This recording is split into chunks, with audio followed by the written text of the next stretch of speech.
ওই যে সালে পিছন তোলা এরে গাড়িতে যখন বেড়ে গেলে অত স্পিডে চালালে হবে না। গেলে রে বাবা ছৌমুখ পাবি রে তোরা মাথায় যাবি বাবুর গানের কাছে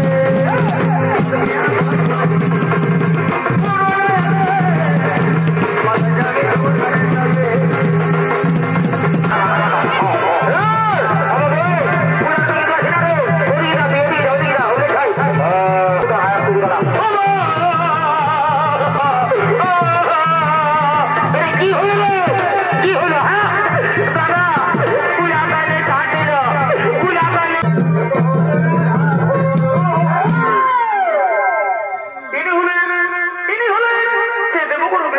পুত্র ব্রহ্মঋষি কুশধ্বজ। আর এই কুশধ্বজের ভূমিকায় আপনাদের মহান রঙ্গমঞ্চে যিনি ছন্দ পরিবেশন করে দেখাচ্ছেন তিনি হলেন নৃত্যশিল্পী অসিত বরণ মাহাতো।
সন্তুষ্ট হয়ে ছুটে এসেছেন মাতা আমার সম্মুখে তাহলে সর্বপ্রথমে জানাই মাতা আপনার চরণে আমার এই সহস্র শতকোটি প্রণাম। দীর্ঘজীবী ভক্ত কোন ভক্ত কেন মনে করেছ আরাধন আজ আমি তোমার মনোবাঞ্ছা নিশ্চয় করিব পূরণ। মাগো সত্যি যদি আমার মনোবাঞ্ছা করতে চাও পূরণ মাতা তাহলে যে আমি অন্য কোনো কিছু চাইনি মাতা। আমি চাই মাগু তুমি যেন আমার কন্যা রূপে জন্মগ্রহণ করো, আমার ঘোর সংসার যেন আলো করে রেখো। আমার এটাই মনের বাসনা মাতা, আমার এটাই মনের বাসনা। পুত্র কুশধ্বজ, আজ আমি তোমায় কথা দিলাম নিশ্চয় তোমার স্ত্রীর গর্ভে জন্মগ্রহণ করবো, আসবো তোমার ঘরে তোমার কন্যা রূপে। পুত্র কুশধ্বজ, আমি এখন আসি বাবা, আমি এখন আসি।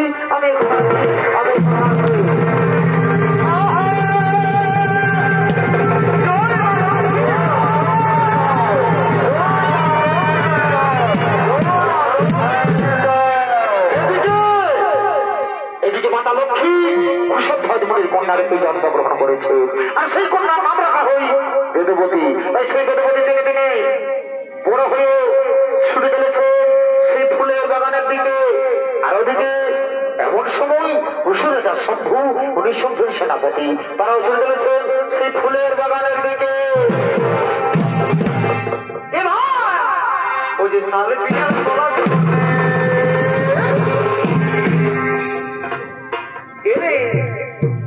গাড়িটা যখন বেড়ে গেলে কত স্পিডে চালালে হবে না। এ ভাই সালে পিয়ার পলাশ বনে আমাদের আলে পরে পরে কালা চলার ফাঁকা চল রে, তোর মাথায় যাবি ঝুমুর গানের তালে। আমাদের জড়ি নাই গেলে রে আর সৌমুখ পাবি রে পরে বছরে। আমাদের জড়ি নাই গেলে রে সৌমুখ পাবি রে, তোর মাথায় যাবি বাবুর গানের তালে।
এইদিকে ভাল, এইদিকে কোন ওরে শালা ঠিকই বলে। দাদা তুই এত ভিড়ের মাঝে কি করে থানায় পালিস রে ভাই? মা কালী দেবী বলছি আমি কোনো থানায় পাচ্ছি নাই তো। হে রে তুই দিলশা মহিলাটা ছাড়িবি সেটা থানায় পাবি? শোন দেখলিস আমি যাচ্ছি, কোনরকম করে যদি আমার সঙ্গে সেটিংটা হয়ে যায় তো তোকে দিলশা মহিলা খাতে হবে না রে, তোকে লাল কিনে দেবো বুঝলিস? লাল লাল। দাদা তুই আমাকে লাল কিনে দিবি? তুই আগে ওটা বলল, তুই ভাই মনে করে করবো আমাকে আজ পর্যন্ত বাইগন পাতিটা কচিটা খাওয়াচ্ছিস আর তুই আমাকে লাল কিনে দিবি? রাম রাম। তোকে তো কত খালে তুই কবো নাম করবি নাই, আর যে বোতলটা পাইছিল এটা আমি ছাড়বো না। আমি যাচ্ছি সিধাই আসছি বুঝলিস? তুই চুপচাপ হাই থাক, মাইটা খালি বলতে পারবি যা। আরে মারিবে তোরে ডর লাগছে যা তুই যা। যাচ্ছি তো সালা তুই ওদের ভাগ, তোর মোটা দেখে গেলে এমনি যাত্রা হবে। আর সালা তুই আরো দিকে ভাবছে যা যাই বাবা যাই একটুকু, তারপরে যা হলো গাইল দিবেন তো গাইল দেবে দিকে তোর দণ্ডবোধ করে নিবাম। জয় বুড়া বাবা, জয় বলো না, জয় মহাদেব। ঠিক আছে বাবা, জয় বাবা। হ্যাঁ হ্যাঁ হ্যাঁ।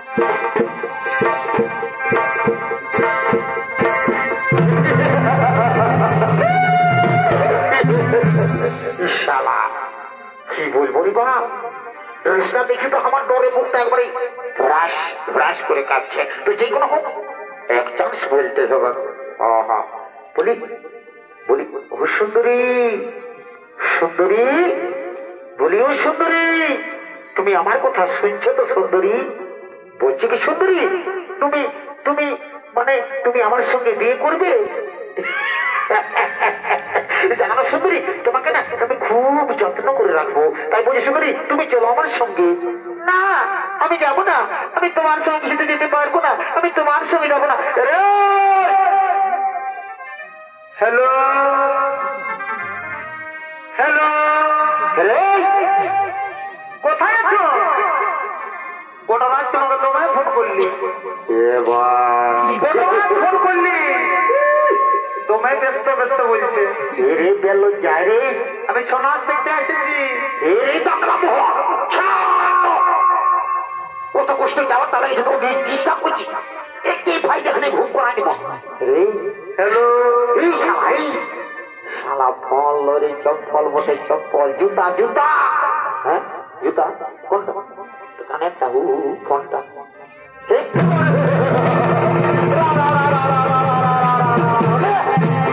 শালা বলে যে ফিতার মধ্যে আরো হেলো হেলো করে লাগাই পড়েছে। শালা বারণ করছি দিলি সব মহিলা না খা, তাও আমার কথা শুনছে না। শুন লেডিসটা বললো না যাবো তোর সঙ্গে, ঠিক আছে বললো তোর সঙ্গে ভাবিছি একেবারে তোর চলে যাবে। শোন দাদা, তোকে দাদা বলে বলি নাই, তোর মোটানো 1.5 কিলোমিটার তুমি পচা পচা গন্ধ করে, আর মেয়েটা তোর সঙ্গে যাবে, কচু যাবে রে। তুই আমাকে এখনো চিনিস নাই, না যাবো তো কোনটা হইলো? শালা আমি জানিস না, উস্কান দুয়ে পাটি বলি, উস্কান দিব ছাড়িয়ে দিব, মানে বুঝলিস? শালা তুই কচু বুঝলিস। এর মহারাজকে খবরটা দিব, আর মহারাজ যাবার করবে।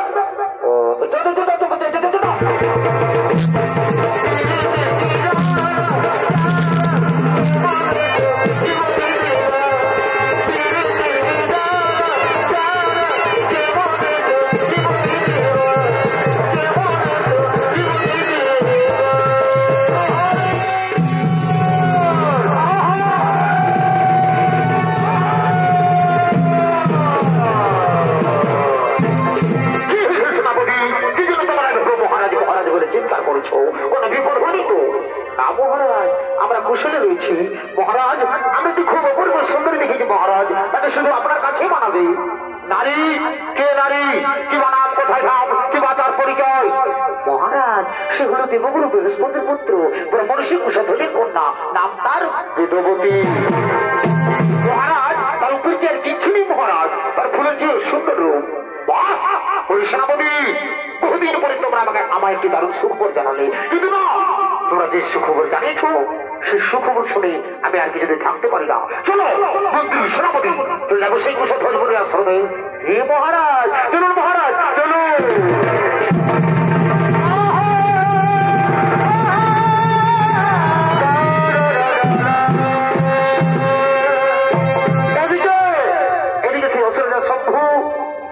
তাদের মন্ত্রী সেনাপতি বলে কুশধ্বজ বলে আশ্রমের দিকে আগমন করেছে।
আশ্রমে চলো সেই কুশধ্বজ মুনির আশ্রমে হে মহারাজ তাই হোক মহারাজ তাই হোক বিহারে শ্যাম শ্যাম বসাছে সবর সবর বসাছে সারি মনে বিহার ভালো দেখাচ্ছে বিজলির আলোয় বিহার ভালো দেখাচ্ছে বিহারে শ্যাম শ্যাম বসাছে সবর সবর বসাছে সারি মনে বিহার ভালো দেখাচ্ছে বিজলির আলোয় বিহার ভালো দেখাচ্ছে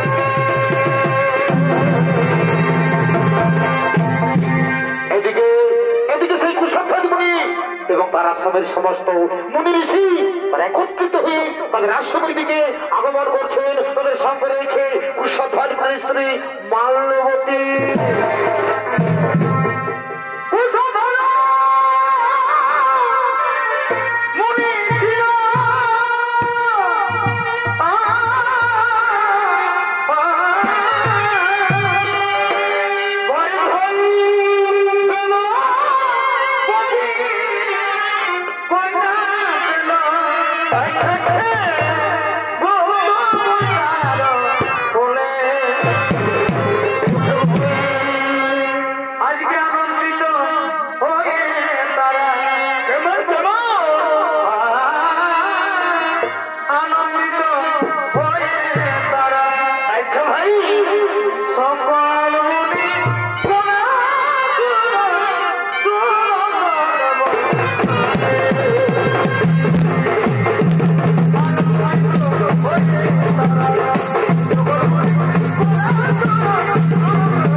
এরা হলেন সেই ব্রহ্ম ঋষি কুশধ্বজ মুনি এবং তাদের আশ্রমের সমস্ত মুনি ঋষিগণ সে আশ্রমের দিকে আগমন করছে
আশ্রমের দিকে পাওয়া দেবে না।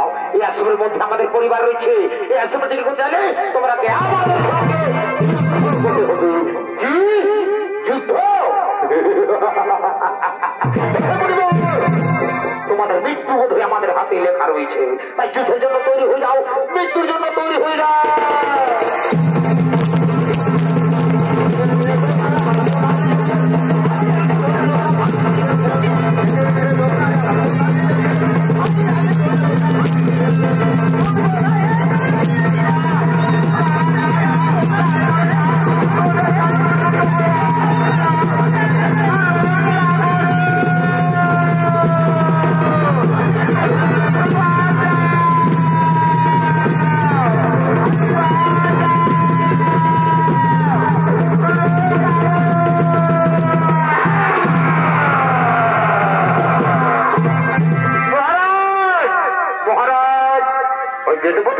খুঁজে পাওয়া গেল না মহারাজ।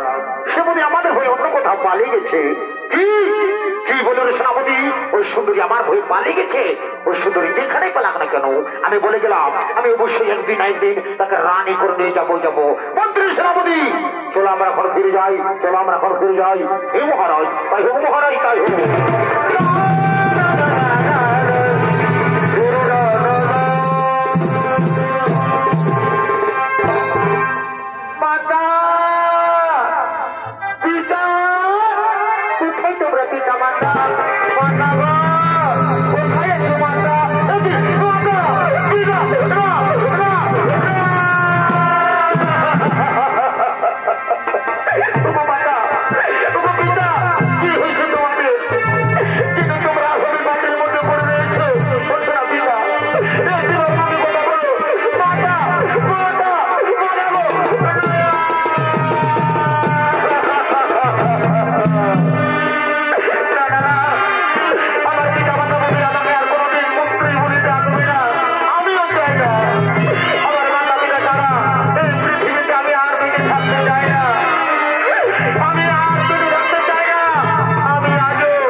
বৃহস্পতির কথা মতোই সঙ্গে সঙ্গে সেই বিষ্ণু ভগবানের কঠোর তপস্যায় রত ছিলেন 30,67,20,000 বছর ধরে সেই বিষ্ণু ভগবানের কঠোর তপস্যায় রত ছিলেন সেই গন্ধমাদন পর্বতে।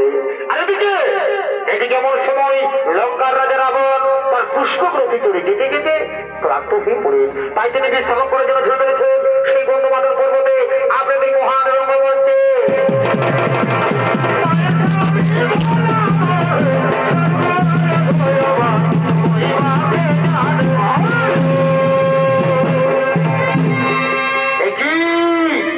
একই দৃশ্য দেখলাম আমি বহুদিন এসেছি গন্ধমাদন পর্বতে, কিন্তু কোনদিনই অপূর্ব সুন্দরী নারী চোখে পড়েনি। না না না, এই সুন্দরী রূপ যৌবন আমায় পাগল করে দিয়েছে। আমি যাই সেই সুন্দরীর কাছে, আমি যাই সেই সুন্দরীর কাছে। শোনো সুন্দরী, তোমার তপস্যা ভঙ্গ করো। চলো সুন্দরী, তোমাকে নিয়ে যাবো আমার লঙ্কায়। আমি তোমাকে আমার লঙ্কার রাজরানী করে রাখবো। সুন্দরী, তুমি চলো আমার সঙ্গে। না, আমি যাবো না, আমি তোমার সঙ্গে যেতে পারবো না। আমি নারায়ণই তো প্রভুশ্রী আমি তোমার সঙ্গে যাব না। কি তুমি আমার সঙ্গে যাবে না? তোমাকে আমি জোর করে নিয়ে যাবো সুন্দরী। দেখি তোমার কোন নারায়ণের সাথে নরবা চাই। মন্ত্রী সেনাপতি তোমরা সিকিউর করে সামনে থাকে।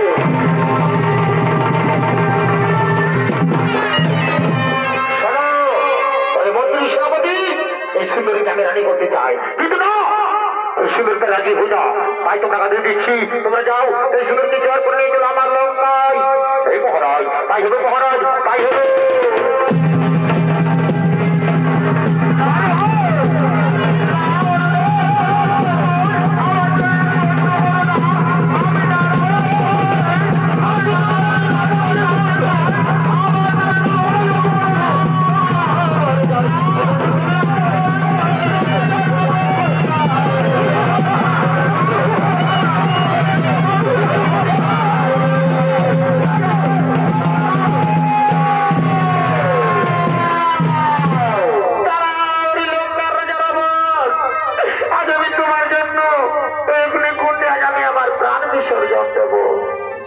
তুমি আমার একটি কথা মনে রেখো, আমি সারা জীবন প্রভু শ্রী নারায়ণের তপস্যা করেছি।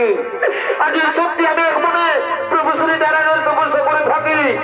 তুমি নিশ্চয়ই আমি একদিন একদিন নতুন রূপ নিয়ে আসবো ধরা ধামে। জন্ম নেবে কোনো ধার্মিকের ঘরে, আর সেই জন্মে আমার কারণে তোমার মৃত্যু ঘটবে রাবণ। তুমি নির্বংশ হয়ে যাবে রাবণ, তুমি নির্বংশ হয়ে যাবে। এ আমার অভিশাপ, এ আমার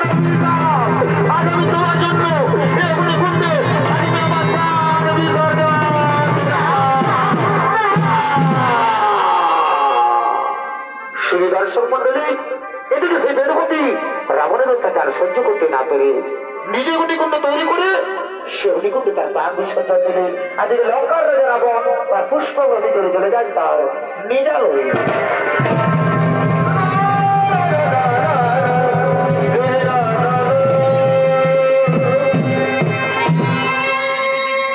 দর্শক মন্ডলী। এদিকে এমন হয়েছে যে প্রবল বৃষ্টির কারণে ক্ষেতের ফসল নষ্ট হয়ে যাচ্ছে, আবার কোনো কোনো জায়গায় অনাবৃষ্টির কারণে চাষের জমি পাথরে পরিণত হয়ে যাচ্ছে।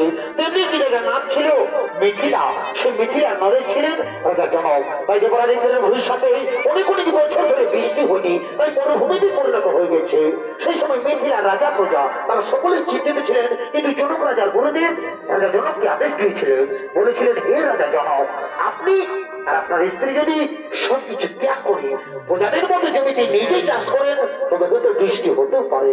তাই শুধু দর্শক মন্ডলী এদিকে রাজা জনক তার গুরুদেবের আদেশ অনুসারে রানী সুননার অলঙ্কার দিয়ে তৈরি করেছেন সোনার লাঙ্গল। সেই সোনার লাঙ্গল নিয়ে রাজা জনক করেছেন চাষের জমি থেকে চাষ করার জন্য।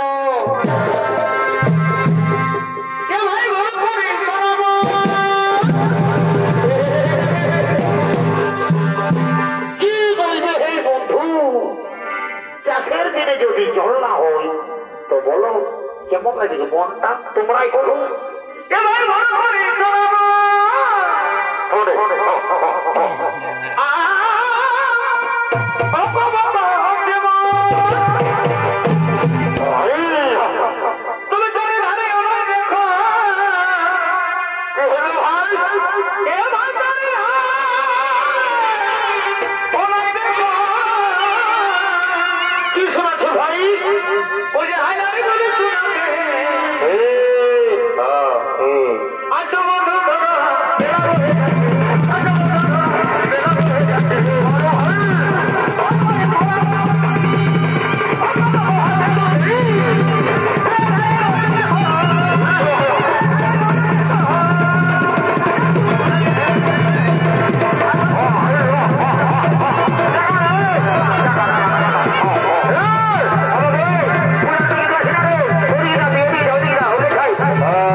শালা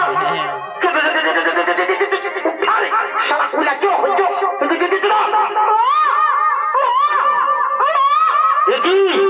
শালা ধুলা দিয়ে রগড়ি বসালা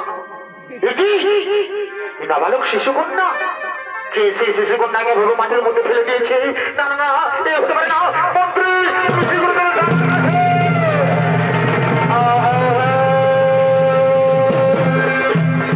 সেনামন্ত্রী তুমি যাও নগরে নগরে গিয়ে সংবাদ জানিয়ে দাও কোন ব্যক্তি নাবালক শিশু কন্যাকে ভাবে মাটির মধ্যে ফেলে দিয়েছে তুমি যাও নগরে নগরে সংবাদ জানিয়ে দাও মহারাজ তাই হবে মহারাজ তাই হবে তারা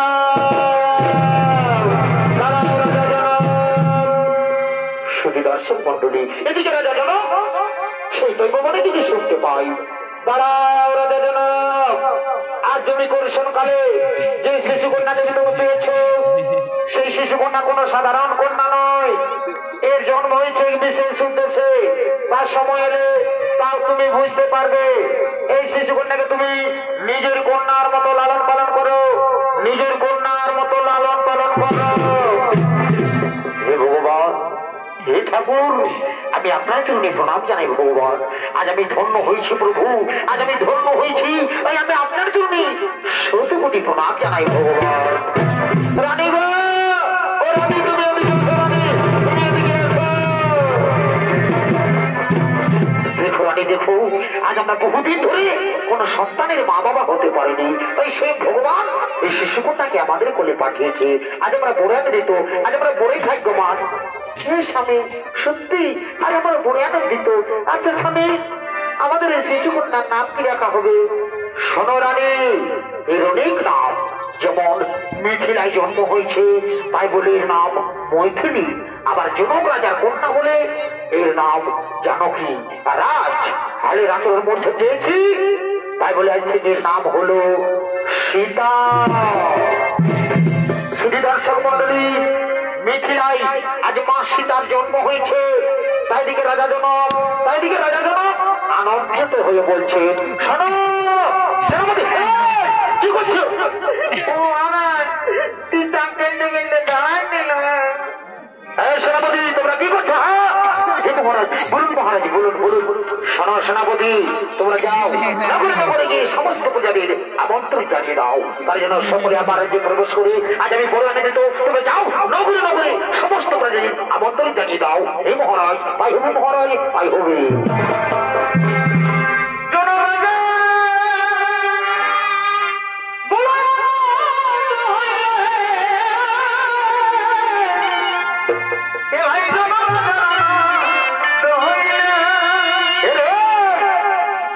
বাপে রে ওদিকে সামলা শালা কুলা মহা উত্তর বহুটা উত্তর পেশা ধরে আসিছে ওই যে মা জানো কি সীতা দেবী এ ভাই মা জানো কি সীতা দেবী গোরকে আলো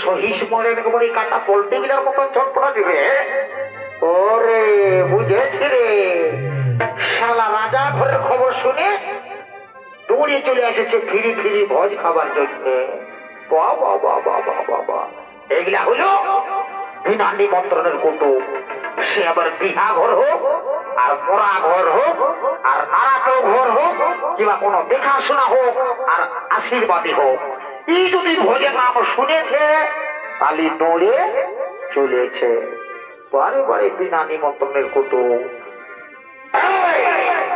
উদ্কে কাকে ভাবছি হ্যাঁ আমি ইদকে আছি আর তুই উদ্কে ভাবছি ঈদকে